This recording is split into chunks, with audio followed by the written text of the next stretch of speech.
Hi, my name's Nico Ortiz, and for today on Survivor's Path, we're going to be reacting to a TED Talk that I've used for groups before. And what I hope that you are able to get from this reaction is a better understanding of what your support system should look like and what supports your support system may need. Couple of trigger warnings before we get started. First off, this is a story about a woman's journey through healing from trauma. That trauma is SA, and it is from a family member. I understand that that might activate or bring up feelings or memories, and I encourage you,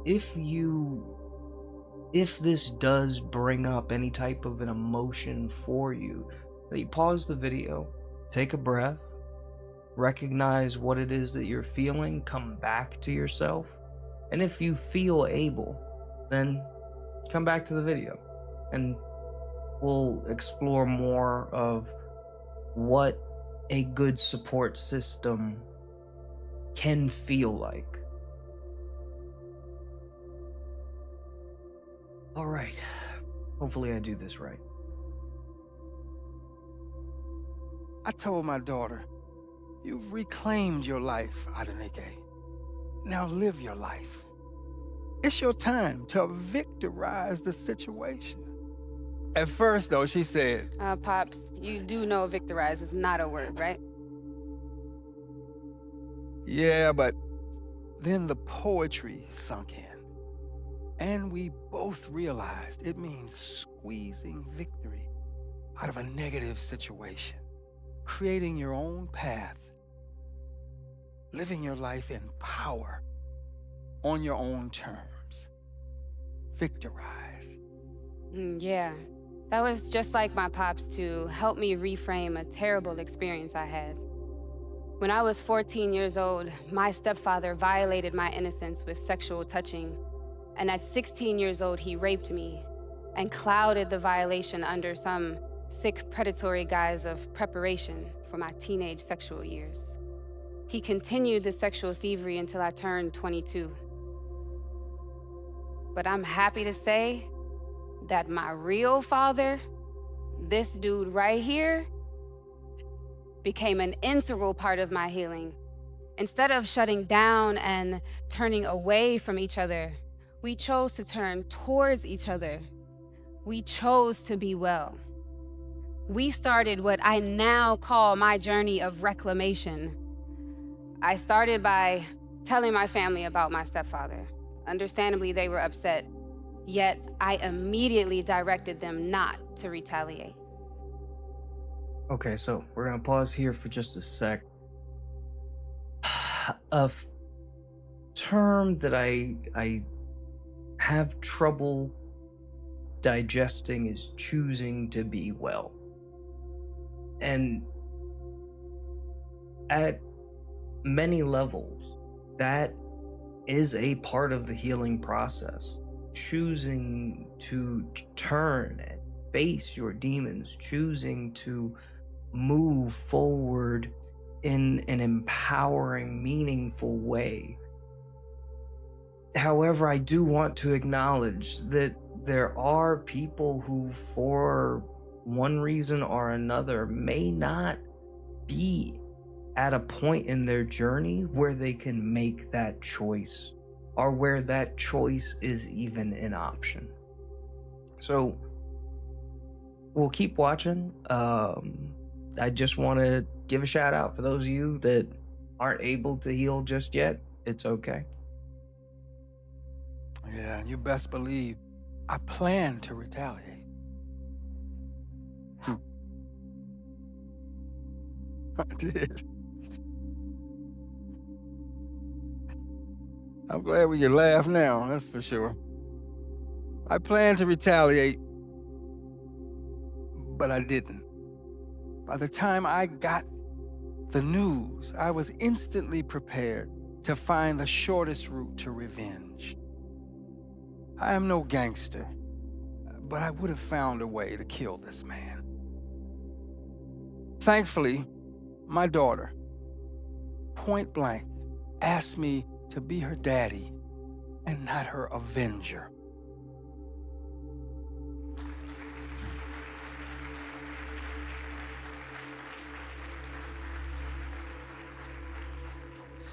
The opening words from a favorite novel of mine, The Salt Eaters by Tony Cade Bambara, welled up within me and demanded an answer. Are you sure, sweetheart, that you want to be well?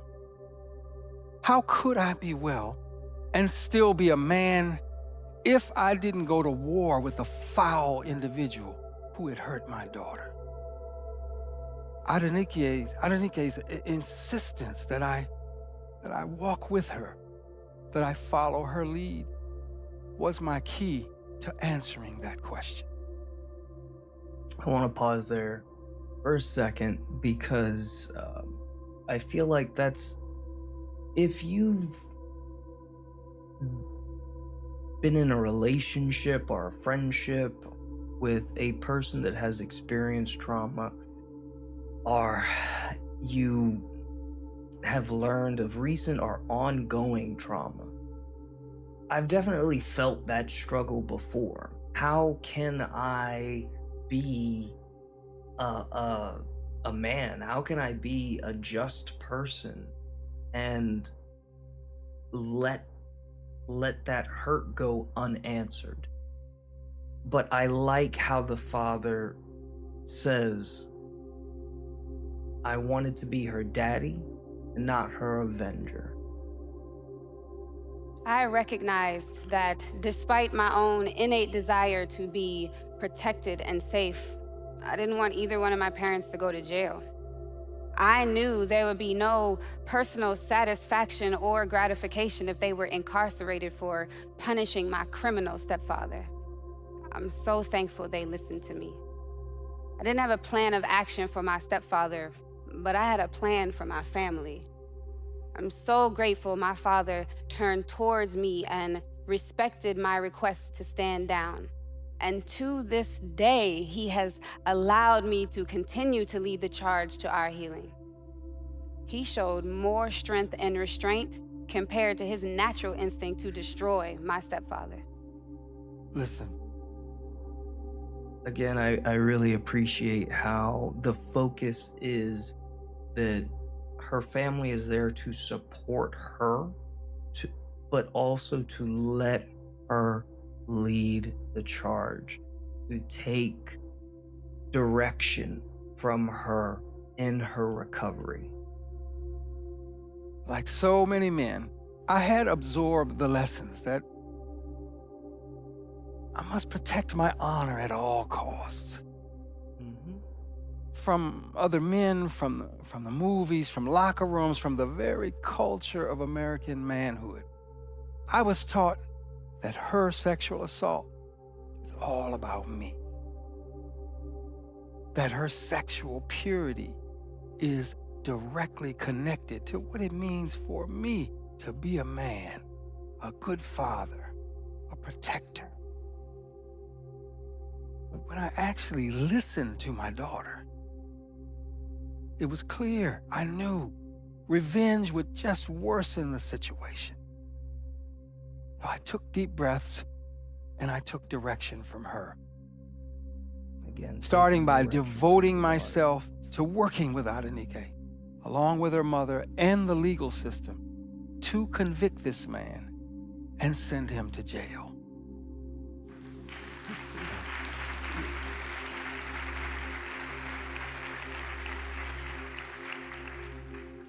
Unfortunately, my experience is not unusual. According to RAINN, the Rape, Abuse, Incest National Network, 1 in 9 girls under the age of 18 will experience sexual assault or abuse at the hands of an adult. Okay, I want to pause here to, again, give that trigger warning because she's going to get more in depth with these statistics. I feel like it's very important for us to know these statistics. I feel like it's very important for us to know how prevalent and how destructive these traumas can be, the abuse that people experience on a day-to-day, and it goes unnoticed. So again, if you feel triggered, that's fine. If you feel something come up, that's fine. Take a breath, come back. Actually, I'm gonna go back just a sec. The Rape, Abuse, Incest National Network. 1 in 9 girls under the age of 18 will experience sexual assault or abuse at the hands of an adult. Of the cases that get reported to the police, 93% of adolescents know their perpetrator, and 34% of perpetrators are family members. These numbers don't even include the victims whose cases are past the statute of limitations. Overall, only 310 out of every 1,000 sexual assault is reported to the police. I understand why so many victims don't come forward. Filing a police report requires giving a statement in as much detail as possible. I had to remember and describe every time my stepfather violated me. The probing questions, the memories that resurface, and the re-traumatization are enough to keep any victim from coming forward. And I actually had a compassionate police officer interviewing me. I want to pause here because her situation is unfortunately uncommon. And by that I mean that the abuser went to jail, that the abuser suffered consequences of their actions. Unfortunately, and as she mentioned, a little bit more than 3 out of 10 cases of sexual assault are reported. And out of that 3 out of 10, it's significantly less of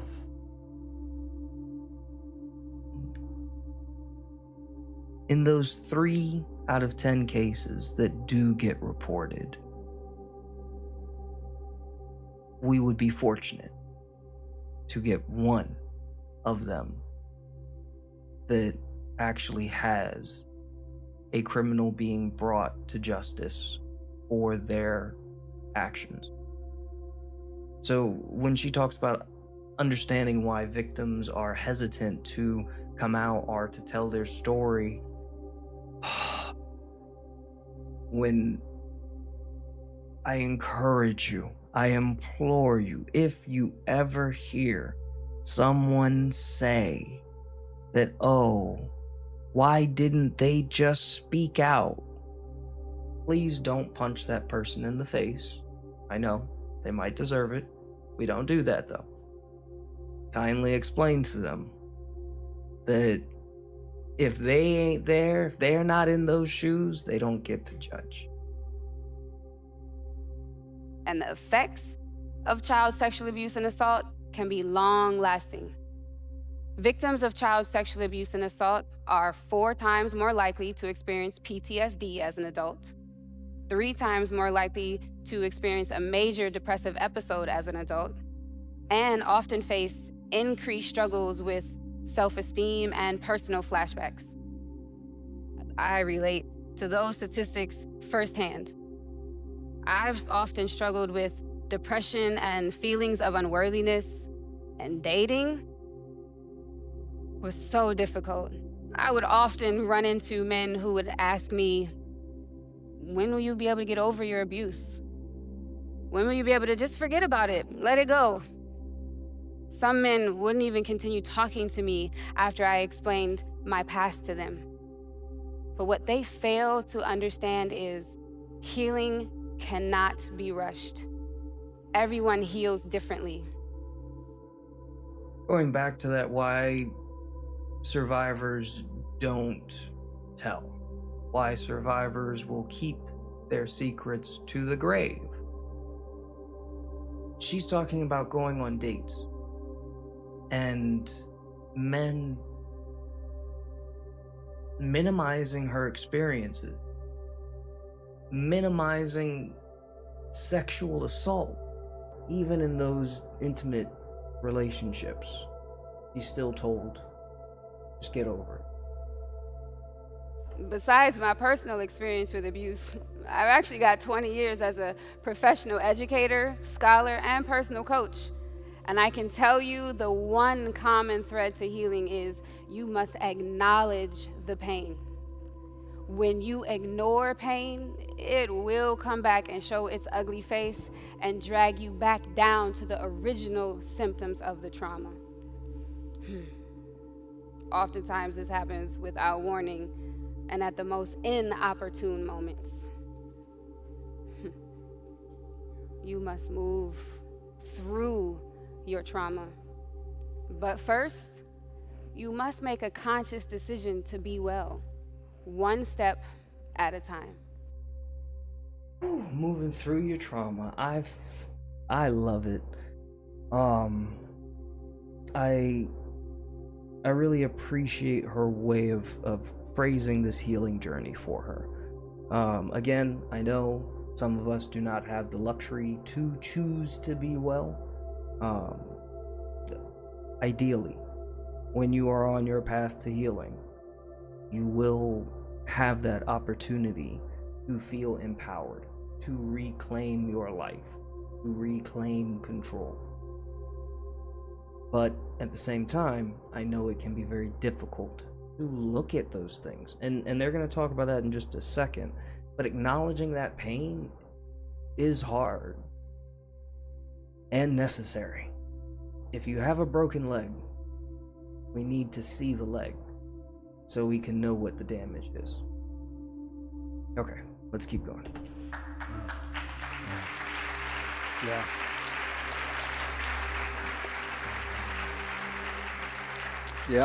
Yeah. With each step that we took on our healing journey, I had her back, no doubt about it. And at the same time, I also searched for ways to take charge of my own healing. And there's no question, I needed healing too. I dove deeply into my lifelong love and engagement with literature, creativity, art, and music. I wrote poems. I embraced the freedom of jazz. I danced to my old Temptations and Earth, Wind, and Fire records. Yeah. I attended art galleries as well as dance and music concerts. I even channeled my imagination into the creation of an entire project about happiness and joy. I asked myself, what is a happy black man? What makes this black man happy? How can you ever be happy after your own beloved daughter was raped by another black man?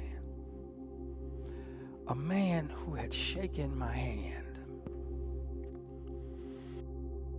I'm gonna pause here for a sec. I just want to explore or discuss his ways of healing. And I loved the examples he used, because yes, that is a way that a person can heal. A person can heal by connecting to their community, by going out with friends and family and rediscovering the things that make life life. And those things it doesn't need to be something insane like going on a hiking trip across Europe. It can literally just be the little things, like I started going to the library and going to a book club, and that became a part of my healing process. So I say that because I want to encourage you. If listening to jazz music is what works for you, fuck everything else. listen, do the things that are going to help connect you to yourself and ground you in yourself. A man who promised to be my co-parent. A man who told me to my face he was not my rival. I was so lucky I could turn to a whole nother group of black men as a healing, critical healing step. My amazing friends. I've known many of these dudes since my 20s. And they often stayed up with me late into the night. They listened as I poured out my agony. They helped me maintain my sanity as I just straight admitted my sense of failure. They loved me up as I expressed doubts about my manhood. But they all said to a man that the only hero's walk was to walk with Adenike for as long as it took. Whew, I got goosebumps. Again, going back to that healing process, it can be something as simple as staying with my friends and having intimate, real, vulnerable conversations. Obviously, there's an appropriate time and a place, and we want to do these things in a healthy manner. But I also love and appreciate how he talks about the internal thoughts he struggled with while trying to be there for his daughter in her trauma recovery. I feel like this highlights the importance of a support system having their own method of support, having their own methods of refilling their cup. As one of the first steps of my healing journey, in order to deepen our relationship, I wrote my father a long letter. I wanted to hear family stories that had never been told. I asked him anything and everything I could think of. When I got that letter, I decided to just sit down and record my answers in one session on 2 90-minute cassette tapes. Some of y'all don't know. It sucks getting old.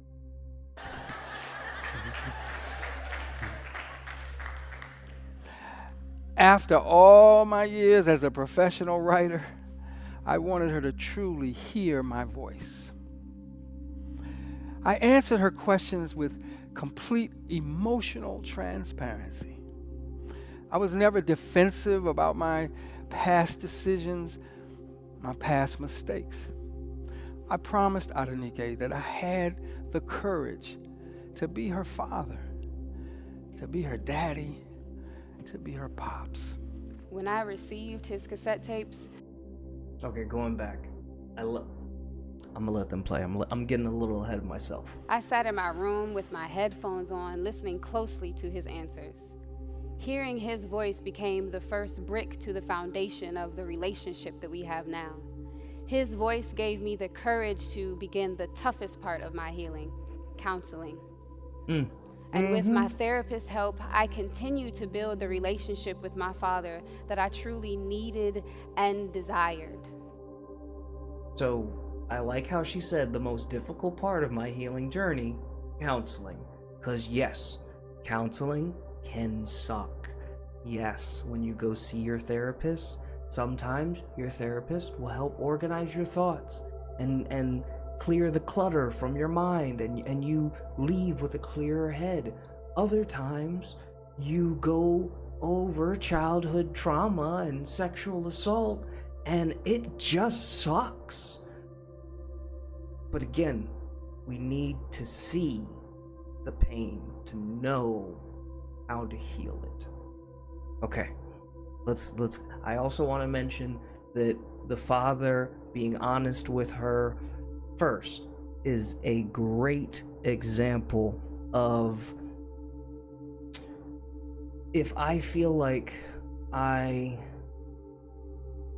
want to rely on this person for support. I have to feel safe with them. I have to feel as though I can be honest with them and I can appreciate and know that they're being honest back. So I like how he tried to honest and openly respond to her, creating that bridge for intimacy and vulnerability to exist. Okay, let's go. I invited him to hear the truth about what happened to me. I asked for his ears, his heart, and his love, and my pops accepted. With Ade's therapist as witness, I asked my baby girl exactly what happened. It was the hardest question I've ever asked. But I needed to face the whole truth about what she had endured. The honesty on those cassette tapes, the honesty in that counseling session became the bedrock of my work with my kid from then until now. During this unwanted crisis, embracing a loving conversation with my adult daughter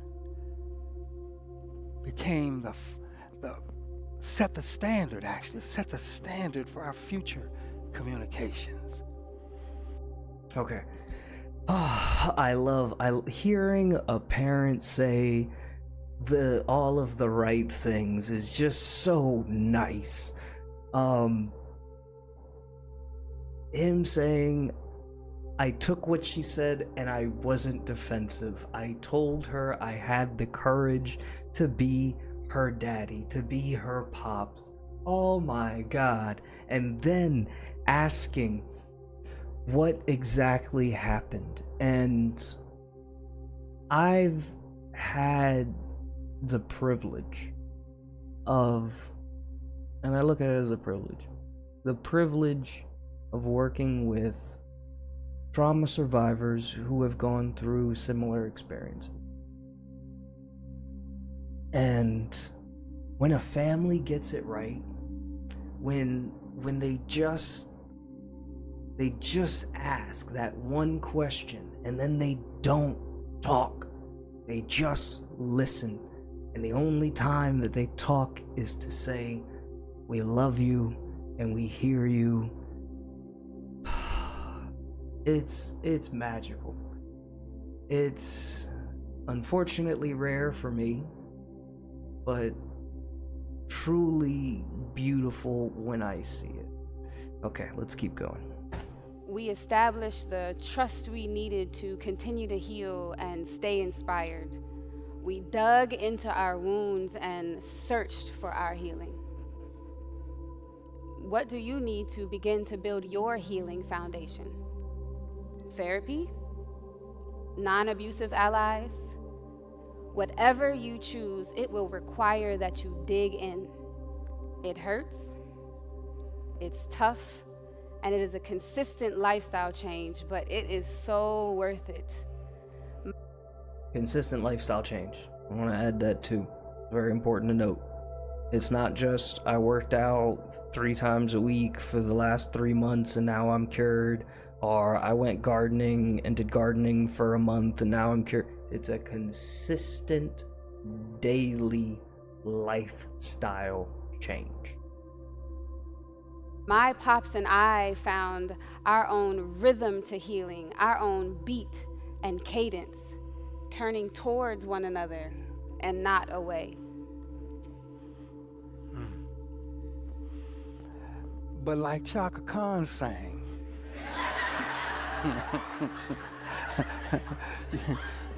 you got to be willing to go through the fire, to the limit, and to the wall. You best believe it.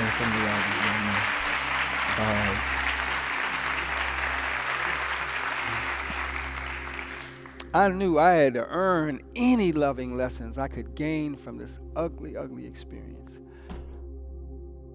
Hell yes.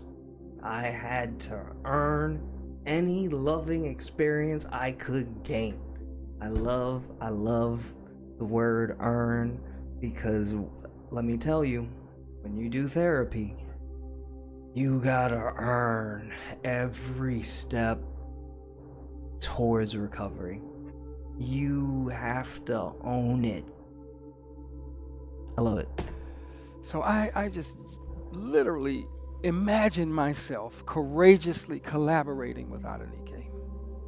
I trusted my vision that I could fully participate with her to break any circuits of silence between us, within our family, within myself.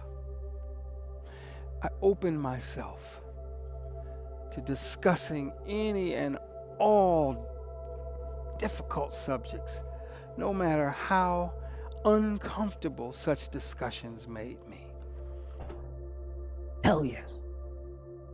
For me, it was a no-brainer, choosing my pops as my non-abusive loved one, as my ride and live partner. When you make the decision to heal, to change, and to confront your trauma, choose your conversation partner wisely. And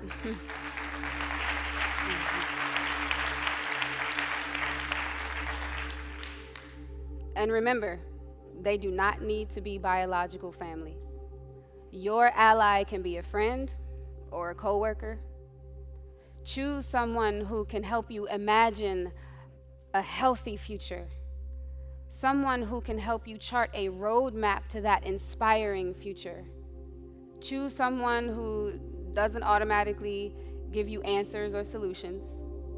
Someone who asks what you need, but won't let you wallow in your pain, anger, and frustration. Notice how she's saying choose. Choose a support system. Choose a partner that's going to be able to provide the things that you need. And she gave a few reasons and a few things that a person may need in recovery. The one I want to highlight is they'll call you on your bullshit. They won't let you wallow in it. That takes a bond. And that kind of goes back to how they were talking about being totally transparent. It's really strengthening that bond. Because I need to know I can trust you. I need to know I can rely on you. Especially if I am having a flashback, if I am experiencing an episode of derealization or depersonalization, if my partner is going to be there to support me, I need them to be able to pull me out of that, to let me know when I'm too far into my thoughts, when I'm spiraling down the rabbit hole. I also appreciate how she said it does not have to be a family member. And I appreciate that she said, going back to that, choosing the person. She didn't say settling. I love my family.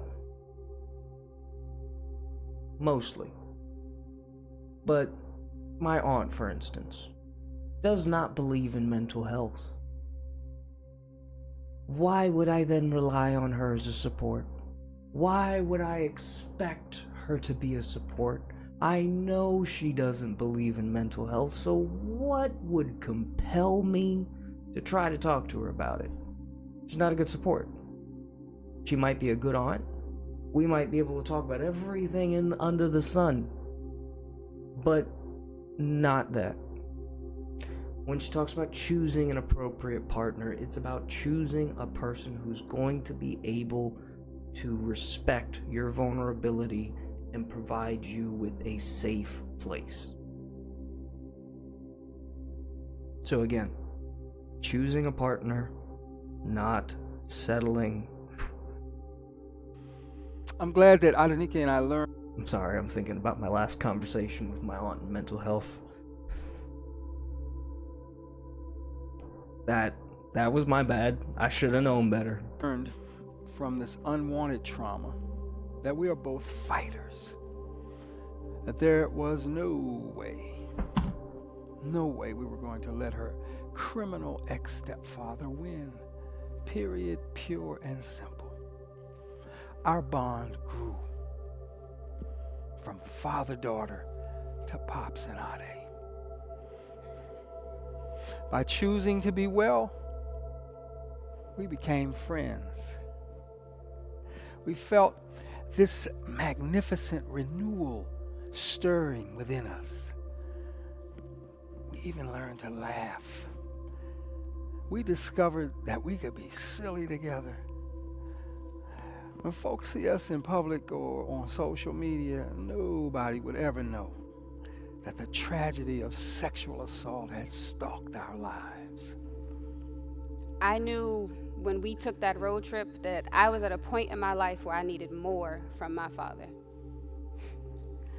I didn't have the words to explain it, but I had I just want to pause there again. Did you see? She said, I needed more from my father, and he nodded his head in affirmation.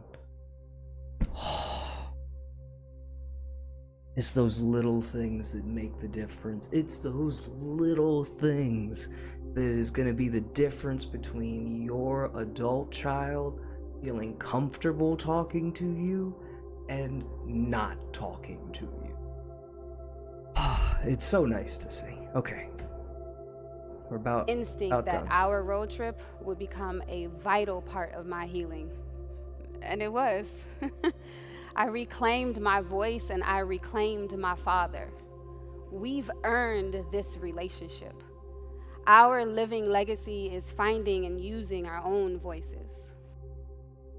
Woo! Okay, that's it. Pause this. All right, guys. Well, that was the video. Again, I want to highlight how amazing and brave that this woman was to be able to share her story. I know for the most part we focused on the support system. And again, I hope that looking at this reaction, I hope that engaging in this discussion, you're able to identify what you need from your support system. And again, I really want to highlight, they got to be somebody who can call you on your bullshit, and someone who you are okay with disagreeing. But again, I hope it gives you an idea of what you need from your support system. I also hope that if you are a person who is being a support to someone who is in recovery or is attempting to heal through traumatic events, that you follow that father's example. Take care of yourself. Reconnect with yourself. Fill your cup. Anyway, that's all I got for today, guys. Thank you. Hope to see you next week.